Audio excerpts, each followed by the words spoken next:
Hello students, welcome to Mangla tutorials. मैं महेंद्र मंगला। आज हम एडमिशन ऑफ ए पार्टनर का नेक्स्ट पार्ट डिस्कस करेंगे।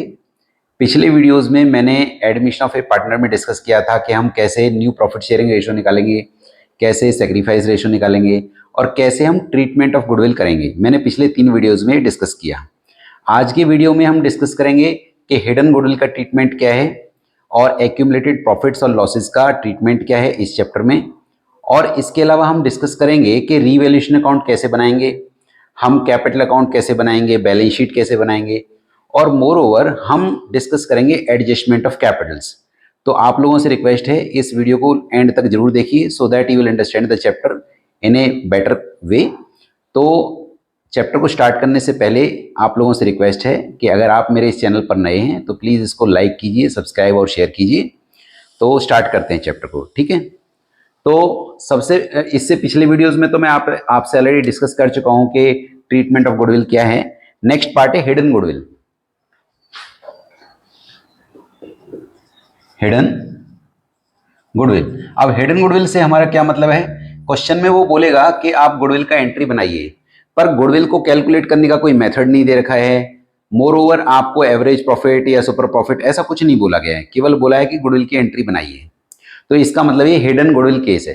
तो हिडन गुडविल केस में आपको क्या करना है कि इसमें आपको नए पार्टनर की कैपिटल को देखना है। मान लीजिए सी न्यू पार्टनर है and he came for 1/4 share और वो ₹2 लाख लाया, वो कैपिटल के 2 लाख रुपीज वो कैपिटल के लेके आया। हम अज्यूम कर रहे हैं, एक एग्जाम्पल ले रहे हैं, ओके। अब मान लीजिए मैं कहता हूं कि इसमें 2 पार्टनर्स पुराने हैं ए एंड बी। तो ए और बी की कैपिटल जो है वो है मान लीजिए 1 लाख, अज्यूम कर रहा हूं। एंड मान लीजिए हमने मान लिया 3 लाख। ए की कैपिटल 1 लाख और बी की कैपिटल 3 लाख, ये हमने अज्यूम करा। और ये ए और बी की जो कैपिटल है हम इसको एडजस्टेड कैपिटल मान रहे हैं। एडजस्टेड कैपिटल, आपने कहा सर एडजस्टेड कैपिटल क्या है, वो हम फर्दर डिस्कस करेंगे। तो पर अगर क्वेश्चन में कोई कंडीशन या कोई आपको अदर इंफॉर्मेशन गिवन नहीं है, केवल गिवन है कि ए और बी की कैपिटल इतनी है, तो हम इसी को एडजस्टेड कैपिटल मान लेंगे।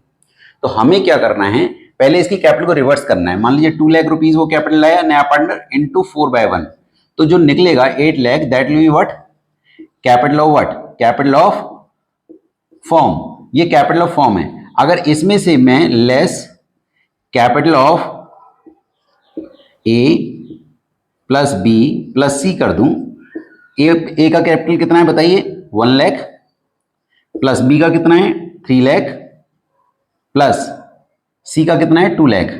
तो अगर हम ये सब इसमें से माइनस कर दें तो कितना आएगा बोलिए, 3 + 1 4 + 2 6। तो अगर हम 6 लाख माइनस कर देते हैं किसमें से, 8 लाख में से, तो इट कम्स 2 लाख। तो जो ये 2 लाख आया ये क्या निकला, ये निकला goodwill of form. Goodwill of form कई बार 1 मार्क्स में 1 मार्क में भी ये क्वेश्चन पूछ लेते हैं। तो what is C share, C's share that will be 2 lakh into what was the share of C, that was 1/4, it comes ₹50,000। इसका मतलब नए पार्टनर को कितने पैसे लाने थे, 50,000। एक और बात, अगर क्वेश्चन में ये मेंशन नहीं है कि जो नया पार्टनर अपने हिस्से की गुडविल लाया या नहीं लाया, वी विल अज्यूम कि वो नहीं लाया, तो उस केस में हमारा एंट्री क्या बनेगा, मैंने पिछले वीडियो में डिस्कस किया था। तो दैट विल बी, जो हम एंट्री बनाएंगे that will be C's current account debit to A's capital to B's capital। और किस रेशो में करेंगे आपको याद होगा, मैंने बोला था in the sacrifice ratio, in the sacrifice ratio. अब इस क्वेश्चन में कोई कंडीशन नहीं है, केवल ए और बी हैं और रेशो क्या है ए और बी का, ए और बी का रेशो यहां पे हम अज्यूम करते हैं कि गिवन नहीं है, तो लेट इट बी 1:1। अगर क्वेश्चन में ये नहीं पता है कि ए और बी का ओल्ड रेशो क्या था, कोई कंडीशन भी नहीं है, तो हम ओल्ड रेशो को ही सैक्रिफाइस मान लेंगे। तो यहां पे वो 50,000 रुपीज आया, 50,000 रुपीज, तो क्या एंट्री बनेगा, 50,000 को हम यहाँ पे कैसे बांटेंगे, 1:1 सैक्रिफाइस रेशो में, जो कि ओल्ड रेशो ही है, कंडीशन नहीं है, ओल्ड को सैक्रिफाइस मान लिया। It will be 25,000 and 25,000 done. तो this is a case of hidden goodwill. इसमें एक और कंडीशन आ सकती है, कई बार क्या करते हैं वो, ए और बी की कैपिटल गिवन नहीं होती है, ए और बी की कैपिटल गिवन नहीं होती है, तो वो क्या करते हैं, वो आपको दे देते हैं एसेट्स एंड लायबिलिटीज। मान लीजिए उन्होंने बोला कि एसेट्स, इसी क्वेश्चन में कर लेते हैं, ए एंड बी पार्टनर्स हैं और एसेट्स कितनी हैं at the time of admission, मान लीजिए एसेट्स हैं आपकी 9 लाख और जो लायबिलिटीज हैं, लायबिलिटीज जो हैं वो हैं ₹5 लाख, ये दे रखा है। तो आपको क्या करना है, एसेट्स माइनस लायबिलिटी, एसेट्स में से लायबिलिटी माइनस करना है, जो 4 लाख निकलेगा वो ए और बी की कंबाइंड कैपिटल है। कंबाइंड कैपिटल किसकी है, combined capital of A and B. तो उस केस में हम इन दोनों की कैपिटल 1 और 3 ना लिखकर हम क्या लिख देंगे, उसकी जगह हम 4 लाख लिख देंगे। तो 4 लाख ये और 2 लाख ये, तो हो जाएगा वो 6 लाख, और फिर हम उसको लेस कर देंगे। अंडरस्टूड। मैं एक बार रिपीट कर देता हूं, मैंने ये बोला कि अगर क्वेश्चन में ए और बी की कैपिटल सेपरेटली नहीं दे रखी है, केवल एसेट्स और लायबिलिटीज दे रखा है, तो आपको क्या करना है, एसेट माइनस लायबिलिटी करना है। तो कैपिटल एम्प्लॉयड निकलेगा किसका, केवल ए और बी का, तो दैट इज 4 लाख, वो मैंने यहां लिख दिया। 1 और 3 लाख नहीं लिखा क्योंकि गिवन नहीं है, और 2 लाख नए पार्टनर का, तो दोनों का टोटल 6 लाख आएगा, 8 में से माइनस करेंगे 2 लाख, बाकी स्टेप सेम रहेगा। क्लियर। एक पॉइंट मैंने आपसे डिस्कस किया था कि जो ए और बी की कैपिटल है उसको एडजस्टेड कैपिटल बोलेंगे, तो क्या क्या एडजस्टमेंट हो सकती हैं वो हम अब नेक्स्ट पार्ट में डिस्कस कर रहे हैं, मतलब इसमें ही अभी डिस्कस करेंगे। तो आप इसको नोट कर सकते हैं या स्क्रीनशॉट ले सकते हैं, मैं नेक्स्ट कर रहा हूं।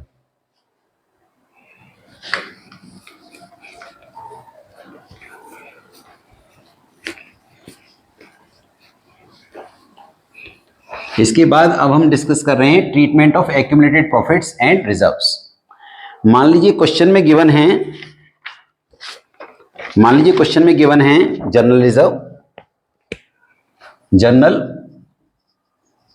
रिजर्व्स, कंटिंजेंसी रिजर्व, आपका workman compensation fund, investment fluctuation fund, profit and loss, जो कि लायबिलिटी साइड का, मैं रिपीट कर देता हूं, ये लायबिलिटी साइड का है क्योंकि ये एसेट साइड में भी होता है, प्रॉफिट एंड लॉस। और इसके अलावा क्या आ सकता है इसमें, हाँ, तो ये हमारे एक्यूमुलेटेड प्रॉफिट्स हैं, एक्यूमुलेटेड प्रॉफिट्स जो कि एडमिशन के टाइम अगर बैलेंस शीट में गिवन है, general reserve, contingency reserve, workman compensation fund, investment fluctuation fund and profit and loss. एक चीज याद रखिएगा, ईपीएफ या एम्प्लॉइज प्रोविडेंट फंड या प्रोविडेंट फंड अगर क्वेश्चन में गिवन है और, तो इनको नहीं लेना है। ईपीएफ, एम्प्लॉइज प्रोविडेंट फंड या प्रोविडेंट फंड अगर क्वेश्चन में गिवन है, इग्नोर करिए, they are equal to creditors, इसलिए मैंने कट क्रॉस कर दिया उसको। तो अगर क्वेश्चन में जनरल रिजर्व है, कंटिजेंसी रिजर्व है, workman compensation fund, investment fluctuation fund है, प्रॉफिट एंड लॉस है लायबिलिटी साइड में, तो ये सब के सब बट जाएंगे। कब, कहां बटेंगे, ओल्ड पार्टनर्स में। आपने कहा सर नए पार्टनर को भी दे दो, अभी अभी आया, मैंने कहा नहीं, ये जो हमने कमाया है ये पीछे पुराने पार्टनर्स का ही एफर्ट है, तो पुराने पार्टनर्स को ही मिलेगा। तो हम क्या करेंगे, इनका बैलेंस होता है क्रेडिट, तो इनको कैंसिल करने के लिए इनको कर देंगे डेबिट और पार्टनर्स की कैपिटल को कर देंगे क्रेडिट। और आपको याद रखना है कैपिटल हमेशा क्रेडिट में बढ़ती है और डेबिट में कम होती है, तो अगर हम कैपिटल को क्रेडिट कर रहे हैं तो हम कैपिटल को बढ़ा रहे हैं। तो इन एंट्री क्या बनेगा, general reserve account debit, contingency reserve account debit, workman compensation fund account debit, investment fluctuation fund account debit, profit and loss account debit. इनको डेबिट करिए to A's capital, to B's capital, in which ratio, in the old ratio, अगर ratio given नहीं है तो equal मान लीजिए। ए और B, मैं एज्यूम कर रहा हूं there are only 2 partners A and B जो कि ओल्ड है, क्लियर। ये तो एक्यूमुलेटेड प्रॉफिट्स हो गए। अगर एक्यूमुलेटेड लॉसेज होता तो,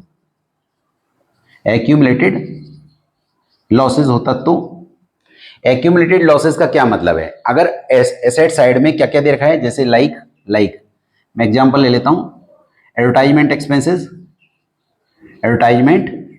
expenses and profit and loss asset side में, ठीक है। तो इसको डेबिट बैलेंस बोलते हैं, डेबिट बैलेंस। तो अगर प्रॉफिट एंड लॉस का डेबिट बैलेंस है तो वो लॉस होता है। क्या होता है वो? लॉस। तो ये भी ये राइट ऑफ होंगे, right of in the sense कि इनसे पार्टनर्स की कैपिटल को हम कम करेंगे, ओल्ड पार्टनर्स की। तो एंट्री क्या बनेगी? A is capital account debit, A is capital account debit, B is capital account debit to advertisement expense, advertisement expense to profit and loss, to profit and loss. मैंने आपको पिछली video में बताया था कि अगर ओल्ड गुडविल दे रखी है तो वो भी राइट ऑफ होती है। ओल्ड गुडविल मतलब बैलेंस शीट के एसेट साइड में, वो मैंने अपने जस्ट लास्ट वीडियो में आपको एक क्वेश्चन के थ्रू कराया था कि अगर अपीयर्ड गुडविल दे रखी है जो कि एसेट साइड में होती है उसको भी राइट ऑफ करते हैं, उसकी एंट्री भी बनती है ओल्ड पार्टनर्स टू गुडविल। वो मैं यहाँ इसलिए नहीं लिख रहा हूँ कि मैं पिछली वीडियो में बता चुका हूँ। तो एंट्री क्या बनेगी? A B to advertisement expense to profit and loss. ये प्रॉफिट एंड लॉस आपने कहा सर यहाँ भी लिखा है, ये लायबिलिटी साइड वाला है, ये वाला एसेट साइड का। एसेट साइड में प्रॉफिट एंड लॉस लॉस होता है। तो अब हम क्या करेंगे? ये मैंने अच्छा किस रेशियो में करेंगे इसको? इन the old ratio, in the old ratio. I think this point is clear. Done. अब पॉइंट आता है रीवैल्यूएशन अकाउंट। ठीक है, will discuss the revaluation account. ये आप नोट कर सकते हैं, स्क्रीनशॉट ले सकते हैं। Next part is revaluation account. देखिए रीवैल्यूएशन अकाउंट बहुत इंपॉर्टेंट है। रीवैल्यू करते हैं हम एसेट्स और लायबिलिटीज को कब करते हैं? जब कोई नया पार्टनर आया, या एक पार्टनर रिटायर हो गया, या किसी का डेथ हो गया, या उनका प्रॉफिट शेयरिंग रेशियो चेंज हुआ। तो ऐसे केस में हमें अपनी एसेट्स और लायबिलिटीज को रीवैल्यू करना है। तो revaluation account is a nominal account. कौन सा अकाउंट है? नॉमिनल। तो रीवैल्यूएशन अकाउंट का एक बार जल्दी से फॉर्मेट देख लेते हैं। रीवैल्यूएशन अकाउंट, और ये रीवैल्यूएशन अकाउंट आपका कई चैप्टर्स में बनता है। जिस बच्चे को रीवैल्यूएशन अकाउंट बनाना नहीं आता है तो उनको प्रॉब्लम आएगी पूरी पार्टनरशिप में, क्योंकि ये चैप्टर, ये वाला जो टॉपिक है, ये इसका 100% सेम रूल चलता है। Talk about change in profit sharing ratio, talk about admission, talk about retirement, talk about death. इन सारे चैप्टर्स में ही हम रीवैल्यूएशन अकाउंट बनाते हैं और सेम रूल के साथ ही चलेगा। तो क्या रूल है सुनिए। पहली बात, ये नॉमिनल अकाउंट है। नॉमिनल अकाउंट कहता है कि डेबिट में लिखिए लॉसेस, क्रेडिट में लिखिए इनकम। तो डेबिट साइड में हम क्या लिखेंगे? To decrease in assets. अगर एसेट्स डिक्रीज हो जाती है तो to decrease in assets by increase in assets, अगर एसेट्स बढ़ जाती है। डन। अच्छा, अगर लायबिलिटीज अगर बढ़ेगी तो नुकसान है, तो to increase in liability by decrease in liability. और अगर मान लीजिए हमारी कोई अनरिकॉर्डेड एसेट है तो ये बेनिफिट है, तो बाय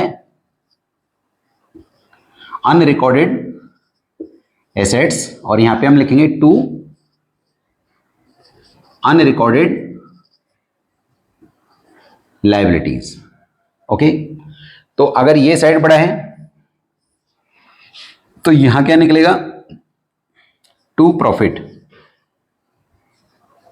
और अगर ये साइड बड़ा है तो वहां क्या निकलेगा? बाय लॉस इफ एनी, अगर है तो।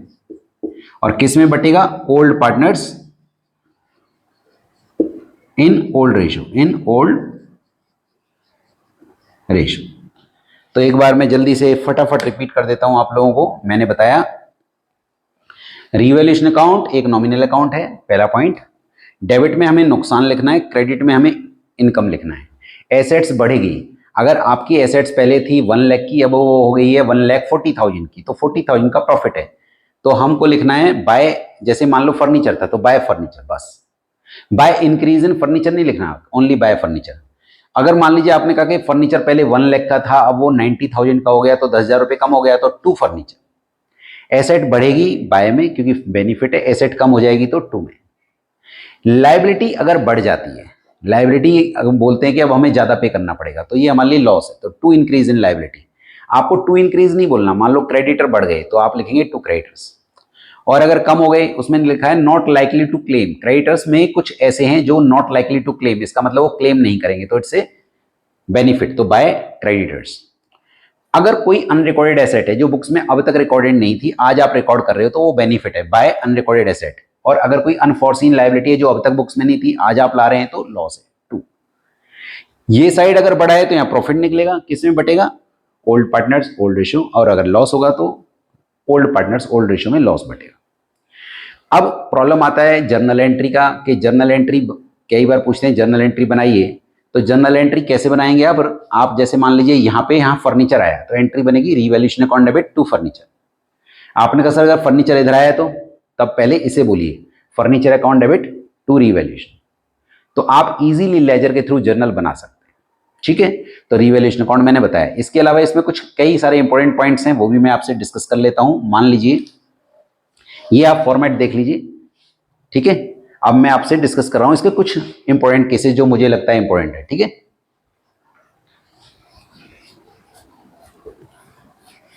जैसे फॉर एग्जांपल क्वेश्चन में दे रखा है, मान लीजिए फर्नीचर गिवन है, ध्यान से सुनिएगा, बहुत इंपॉर्टेंट है। फर्नीचर गिवन है ₹1,10,000। अब नीचे एक इंफॉर्मेशन है, इंफॉर्मेशन क्या है? इंफॉर्मेशन है furniture is found overvalued by 10%। 10% से ओवर वैल्यू है। इज फाउंड, वो ये नहीं कह रहा कि आप करिए, वो ये कह रहा है फाउंड, पाया गया, 10% से ज्यादा पाया गया। अब हम अगर रिवैल्यूएशन अकाउंट बनाएंगे तो कितना लिखेंगे? अगर मैं यहाँ रिवैल्यूएशन अकाउंट बनाऊं तो वहां पे मैं कितना फर्नीचर लिखूंगा? सोचिए, इज फाउंड ओवर वैल्यू, 10% से ज्यादा पाया गया। कोई भी चीज जब फुल होती है तो वो 100% होती है, और वो 10% ज्यादा पाया गया, तो इसका मतलब जो वैल्यू गिवन है वो कितना परसेंट है? वो 110% है। तो हम क्या करेंगे, 1,10,000 डिवाइड बाई 110 इंटू 10, तो वो आपका आ जाएगा 10,000 रुपीज। तो इसका मतलब 10,000 से ओवर वैल्यू है, तो ओवर वैल्यू है, ज्यादा है, तो हमें कम करना है, तो टू फर्नीचर आ जाएगा। टू फर्नीचर कितना? 10,000 रुपीज। और बैलेंस शीट में कितना आएगा? क्योंकि ये ओवर था, अब हम कम कर रहे हैं, तो बैलेंस शीट में आएगा 1 लाख। 1,10,000 माइनस 10,000। अगर ये आ जाता है क्वेश्चन में कि ये अंडर वैल्यू है, ये क्लियर है आप लोगों को? अगर ये इज फाउंड अंडर वैल्यूड लिखा होता और यहाँ पे 90,000 होता, तो तब हम क्या करते? सोचिए, अगर ये लिखा होता is found under valued bye 10% और यहां लिखा होता 90,000, इसका मतलब 90,000 कितने को रिप्रेजेंट कर रहा है? 90% को। तो हम क्या करते हैं, 90,000 डिवाइड बाई 90 इंटू 10, तब भी 10,000 आता। पर अब क्योंकि फाउंड अंडर वैल्यू है तो क्या करेंगे? अंडर वैल्यू है मतलब डाउन है, तो हमें बढ़ाना है, तो बढ़ाना है, तो अब कहां आएगा ये? Bye furniture. क्या लिखेंगे इसको? बाय फर्नीचर, क्योंकि वो अंडर वैल्यू है, डाउन है तो बढ़ाइए 10,000। और बैलेंस शीट में कितना आएगा? 90 पहले था, 10 से आप बढ़ा रहे हैं तो 1 लाख। क्लियर? इसके अलावा भी कुछ प्रोविजन फॉर आउटलेट्स के काफी इंपॉर्टेंट केसेस हैं, वो भी मैं डिस्कस कर रहा हूं, सुनिए।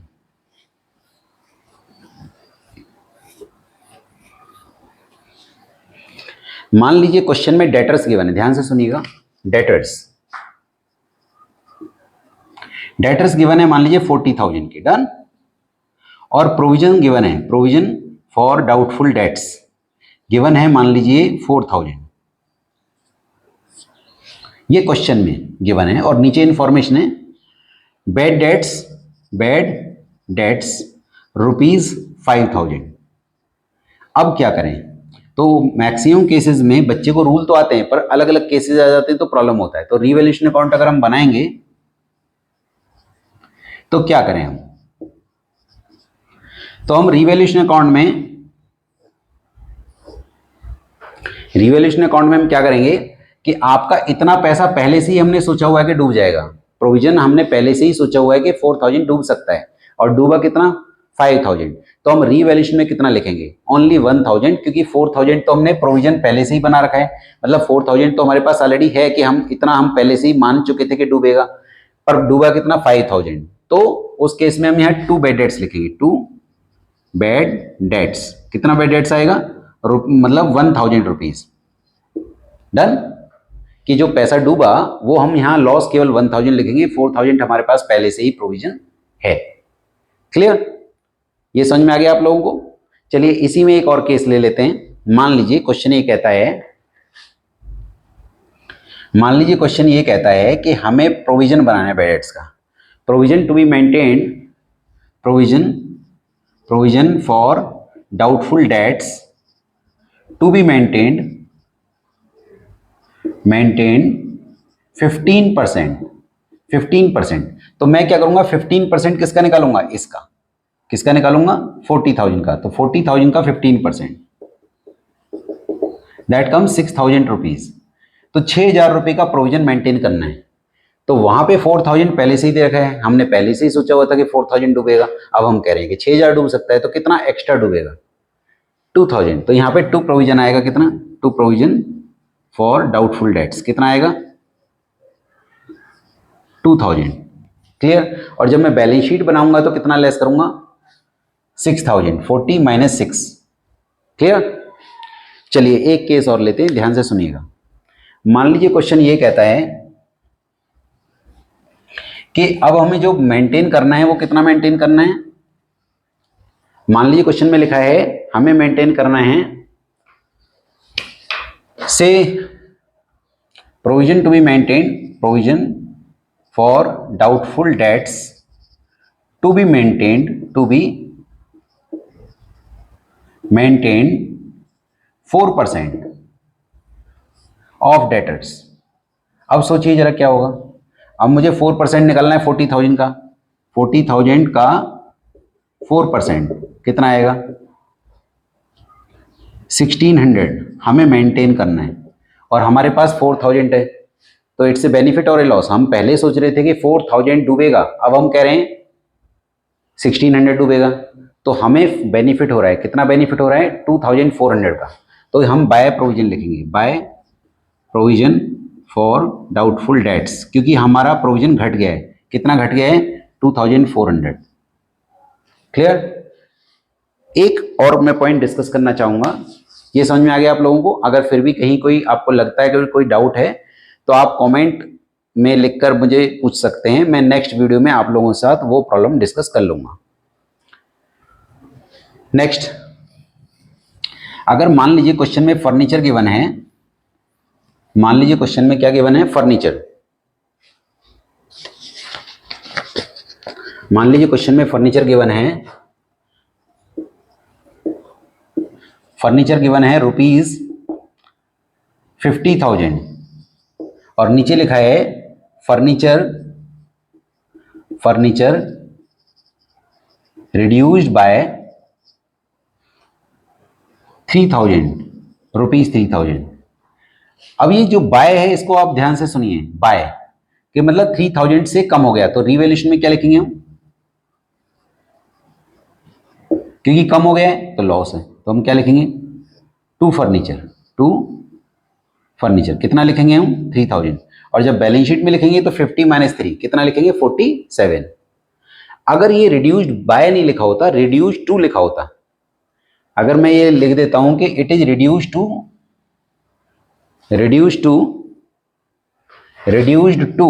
रुपीज 47,000, तो इसका भी मतलब एक ही है। जब रिड्यूस टू लिखा हो तो आपको डिफरेंस निकालना है। मतलब रिड्यूस टू का क्या मतलब है? कि वो कम होकर कितना हो गया? वो कम होकर कितना हो गया? पहले वो कितना था? 50, अब वो हो गया 47। कितना कम हो गया वो? 3,000। तो हम लिखेंगे टू फर्नीचर थी। तो रिड्यूस टू का मतलब है कम होकर 47 रह गया है। अब आपको गैप निकालना है। रिड्यूस्ड बाय 3,000 था तो मुझे डायरेक्ट लिखना है। क्लियर? तो मैंने आप लोगों के साथ ये वाला पार्ट डिस्कस किया। नेक्स्ट पार्ट हम डिस्कस कर रहे हैं how to make the capital account. ध्यान से सुनिएगा, काफी इंपॉर्टेंट है।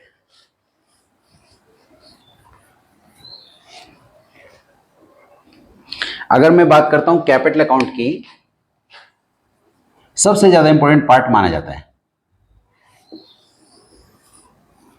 Capital account. तो मान लीजिए देयर आर टू पार्टनर्स और एक तीसरा बंदा आ रहा है।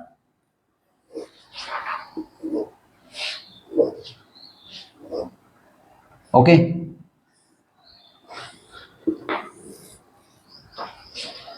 ए B and C, A B and C, this is particulars, this is particulars. Okay, तो सबसे पहले हम यहां क्या लिखते हैं, बाय बैलेंस ब्रॉट डाउन, मतलब जितना भी उनका जो पुराना कैपिटल है वो हम यहां पे लिखेंगे ए और बी में, और जो सी है वो जितना लेके आया उसको क्या लिखेंगे हम, बाय बैंक, बाय बैंक, वो जितना लेकर आया, मैं अज्यूम कर रहा हूं चेक से लेकर आया, वो कैपिटल मैं ब्रैकेट में लिख देता हूं, जो वो कैपिटल लेके आया वो है, और जितना वो प्रीमियम लेके आया तो क्या लिखेंगे उसको, by premium for goodwill, by premium for goodwill, और ये प्रीमियम फॉर गुडविल किस में बटेगा, ए में और बी में, in which ratio, in the sacrifice ratio. और आपने कहा सर अगर वो ना लाए तो क्या करेंगे, और क्या लिख सकते हैं हम बताइए, by C's current, by C's current account, current account कब, अगर वो अपने हिस्से की गुडविल ना लाए, वो भी यहां पे जाएगा।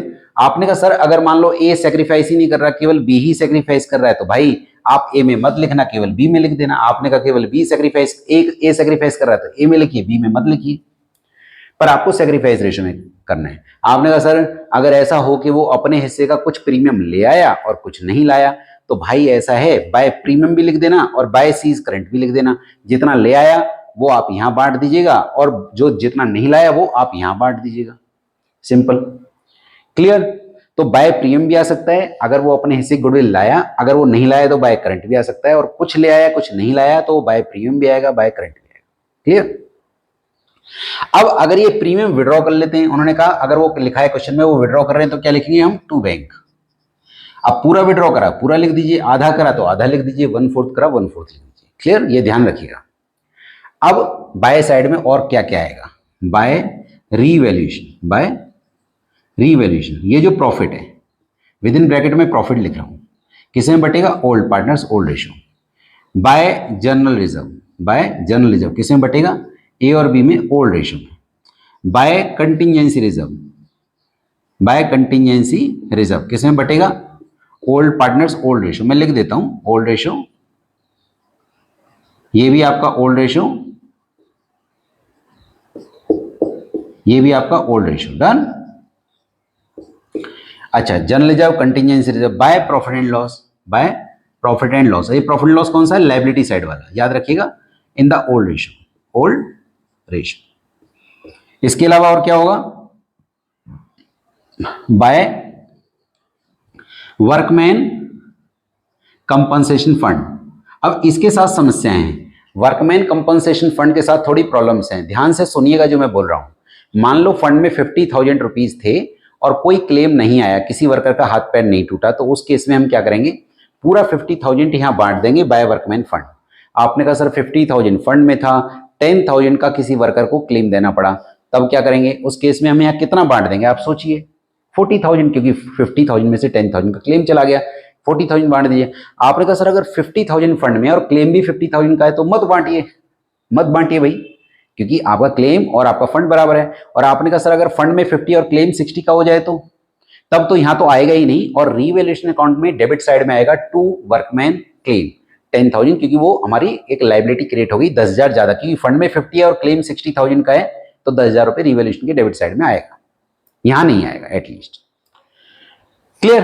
तो ये वर्कमैन कंपनसेशन फंड की बात हुई। नेक्स्ट है by investment fluctuation fund, by investment fluctuation fund. अब आपने कहा सर ये क्या है भाई, इन्वेस्टमेंट फ्लक्चुएशन फंड में क्या होता है, आपने एक फंड बना रखा है कि अगर आपकी जो इन्वेस्टमेंट है उसमें नेगेटिव फ्लक्चुएशन आ जाता है तो हम इस फंड से कवर करेंगे, डन। तो अगर मान लीजिए इन्वेस्टमेंट थी 5 लाख रुपए की, आज भी 5 लाख की है, और इन्वेस्टमेंट फ्लक्चुएशन फंड में 40,000 रुपीज पड़े हुए हैं, तो क्योंकि इन्वेस्टमेंट की वैल्यू में फ्लक्चुएशन नहीं आया तो पूरा 40,000 आप यहां बांट दीजिए, किसमें, ओल्ड पार्टनर्स ओल्ड रेशियो में, ठीक है। तो यहां ये भी पूरा ओल्ड रेशियो में बढ़ जाएगा, ओल्ड पार्टनर्स में। आपने कहा सर अगर फ्लक्चुएशन आ गई तो मान लो इन्वेस्टमेंट 5 लाख रुपए की थी, अब हो गई 4,90,000 की, 10,000 रुपए से कम हो गई, तब क्या करें, और फंड में 40,000 थे, तो 40 में से 10 हटा दीजिए, 30,000 बांट दीजिए, तो आपको इसमें डिफरेंट केसेस मिलेंगे, ठीक है। तो इन्वेस्टमेंट फ्लक्चुएशन फंड भी हमने बांट दिया। अब पॉइंट आता है कि अगर कोई पार्टनर क्या ले लेता है, अगर कोई पार्टनर लायबिलिटी ले लेता है तो by liability, by liability bracket में टेकन ओवर, अगर कोई पार्टनर ले लेता है टेकन ओवर, अगर कोई पार्टनर लायबिलिटी लेता है तो जो पार्टनर लेगा, मान लो ए ने लिया, मैं एज्यूम कर रहा हूं तो ए में लिख दीजिए, बी ने लिया तो बी में लिख दीजिए।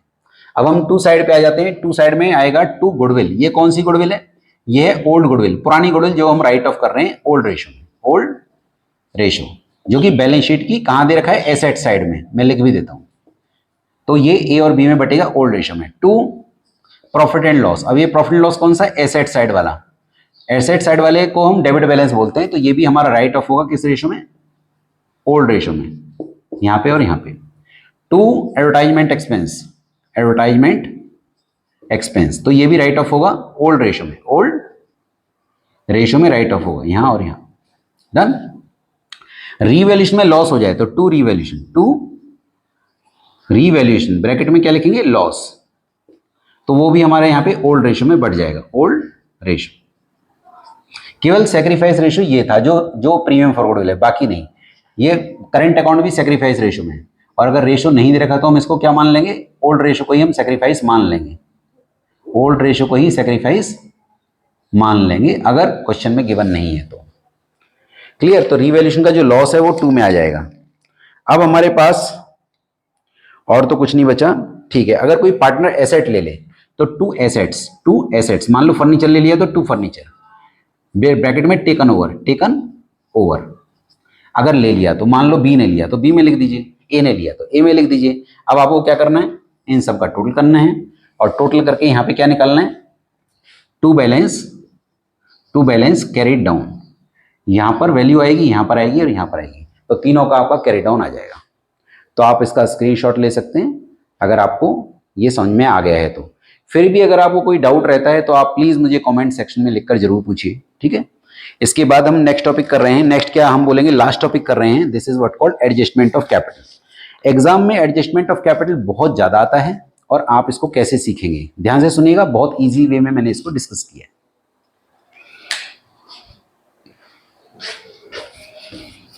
तो एडजस्टमेंट ऑफ कैपिटल दो टाइप की होती है, capital of old on the basis of new, और एक होता है capital of new on the basis of old. तो हम पहले करेंगे discuss capital of new on the basis of old, सबसे पहले हम वो डिस्कस करेंगे। मान लीजिए यहां पे मैंने एक कैपिटल अकाउंट बनाया, कैपिटल अकाउंट, ये पहला केस कर रहा हूं, adjustment of capital, adjustment of capital सबसे इंपॉर्टेंट पार्ट है। तो ये पहला केस कर रहे हैं इसको, हम कौन सा केस कर रहे हैं, capital of new on the basis of old partner, okay. तो मान लीजिए हमने यहां कैपिटल अकाउंट बनाया, ठीक है, ध्यान से समझिएगा मैं क्या बताना चाह रहा हूं।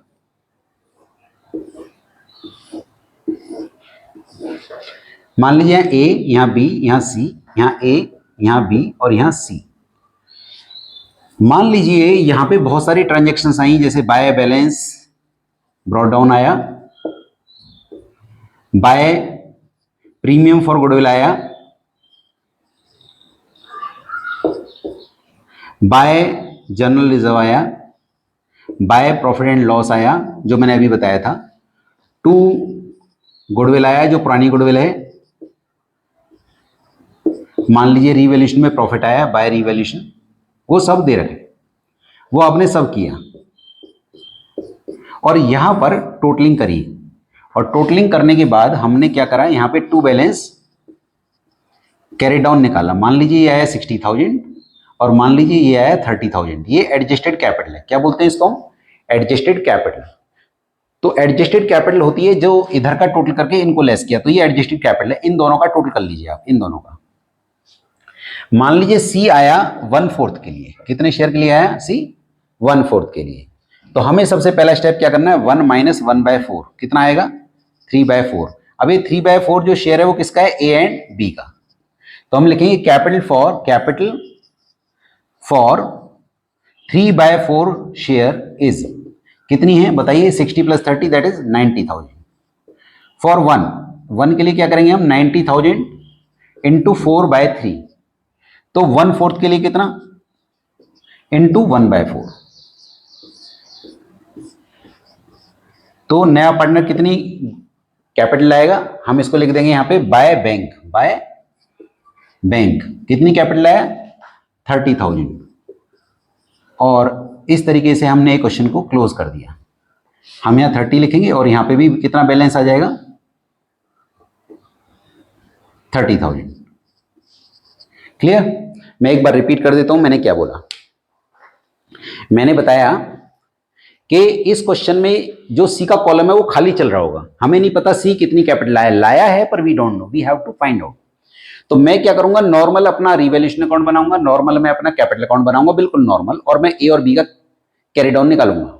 जब ए और बी का कैरी डाउन आ जाएगा तो हम क्या करेंगे, उस ए और बी के कैरी डाउन को हमें टोटल करना है। क्या करना है, टोटल, दैट कम्स 90।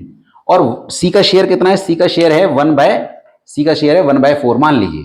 तो हमें 1 में से 1 टोटल होता है, 1 में से 1/4 माइनस किया तो 3/4 शेयर किसका है, ए और बी का। तो for 3/4 share what is the capital, 60 + 30 that is 90,000। For 1 it is 90,000 into उल्टा कर दीजिए 4/3, and for 1/4 share is into 1/4। तो ये कट हो जाएगा, तो 30,000 रुपीज वो लाया। क्लियर। अब हम लास्ट केस पे चलेंगे, adjustment of capital of old partners on the basis of new. ठीक है, आप अगर स्क्रीनशॉट लेना चाहें तो ले सकते हैं। नेक्स्ट इज, नेक्स्ट नहीं लास्ट, हम लास्ट कह सकते हैं। लास्ट एडजस्टमेंट केस है और सबसे ज्यादा इंपॉर्टेंट भी माना जाता है। ध्यान से सुनिए। तो ये सेकंड केस माना जाएगा एडजस्टमेंट ऑफ कैपिटल का। सेकंड केस, इसको क्या बोलेंगे हम, capital of old partners adjusted on the basis of new partner capital. तो मुझे क्या करना है, सबसे पहले कैपिटल अकाउंट, रिवैल्यूएशन अकाउंट बनाना है, बिल्कुल नॉर्मल। फिर बनाना है कैपिटल अकाउंट।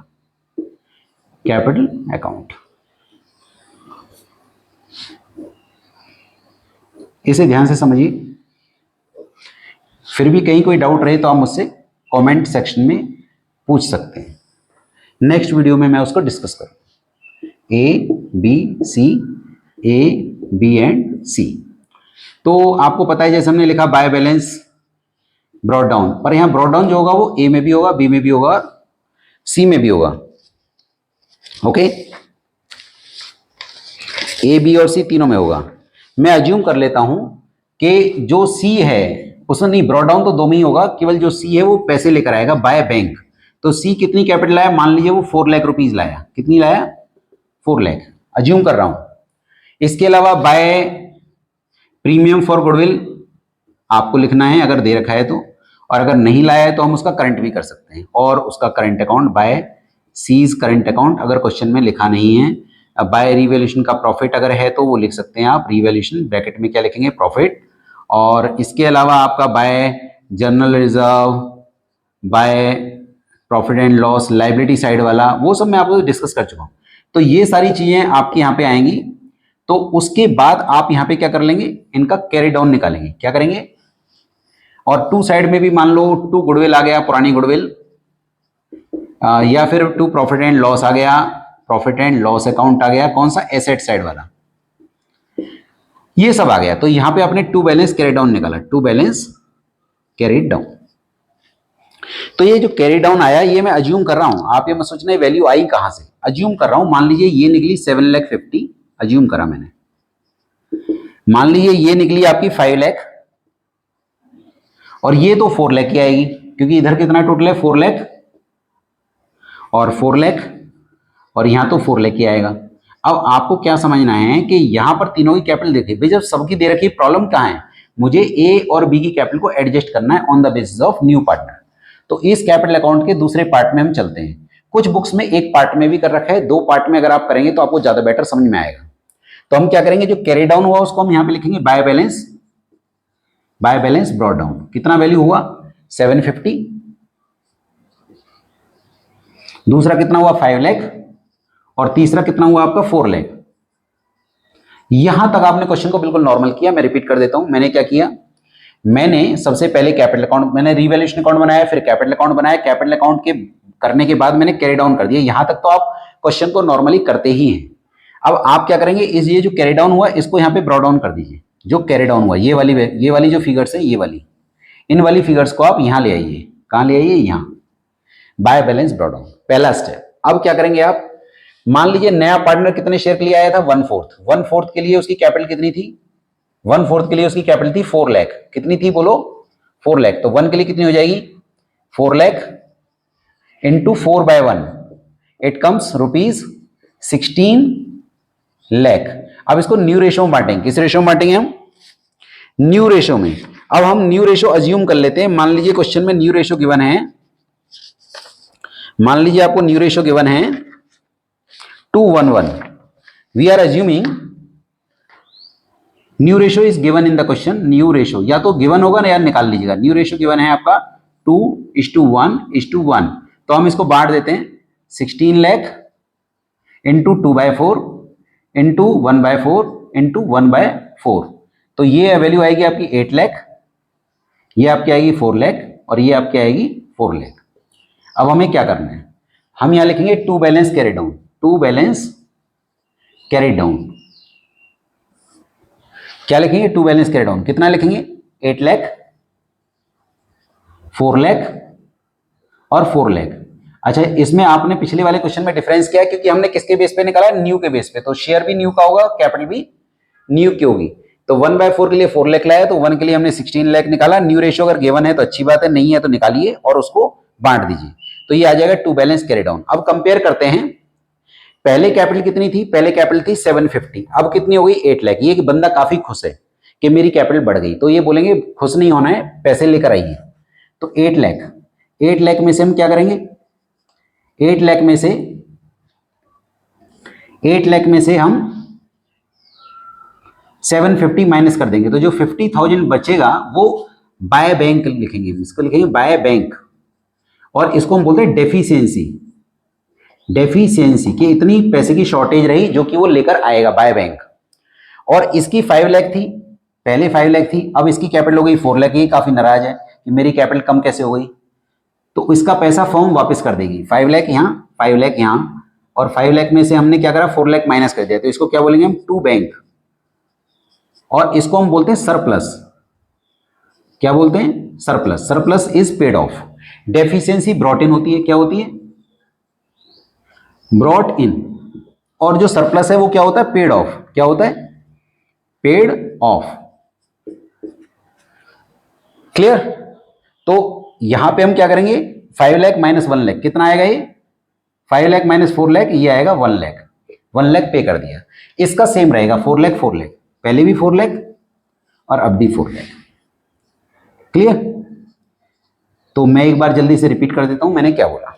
और एक और बात, क्वेश्चन में अगर बोला है कि adjustment will be done through current account, तो आप बाय बैंक की जगह क्या लिखोगे, बाय करंट। और टू बैंक की जगह क्या लिखोगे, ऑब्लिक टू करंट। और ये जो बाय करंट है ये कहां जाएगा बैलेंस शीट में, एसेट्स में, क्योंकि ये पैसा लेना है। और ये वाला जो करंट है वो कहां जाएगा, लायबिलिटी साइड में, क्योंकि ये पैसा देना है अगर बैलेंस शीट बनाना हो तो मैं एक बार जल्दी से क्विकली इसको बता देता हूं मैंने क्या करा। मैंने पहले कैरी डाउन को क्या कर दिया, बाय बैलेंस बढ़ाउन, पहला स्टेप। नए पार्टनर की कैपिटल को मैंने रिवर्स किया, तो पूरे फर्म की कैपिटल आ गई, उसका हमने न्यू रेशियो में बांट दिया। तो वो जो निकला उसको हमने यहां लिख दिया 8 लाख 4 लाख 4 लाख। अब कंपेयर किया, एडजस्टेड कैपिटल थी 750 और न्यू कैपिटल है 8 लाख, तो कैपिटल बढ़ गई, तो वो पैसा लेकर आएगा बाय बैंक। और ये कैपिटल पहले 5 थी, अब 4 हो गई, कम हो गई, तो उसका पैसा फर्म वापस कर देगी, दैट इज टू बैंक। इसको सरप्लस बोलते हैं, इसको डेफिशिएंसी बोलते हैं। अगर क्वेश्चन में लिखा है adjustment done through current account, तो इसको टू बैंक की जगह टू करंट लिखोगे, बाय बैंक की जगह आप इसको क्या लिखेंगे, बाय करंट। तो आप इसका स्क्रीनशॉट अगर आप लेना चाहें तो ले सकते हैं। तो होप सो मैंने ये पूरे चैप्टर के रूल्स को आप लोगों के साथ डिस्कस किया है। ये आपको एग्जाम्स के लिए काफी हेल्प करेगा और चैप्टर को अंडरस्टैंड करने में भी काफी हेल्प करेगा।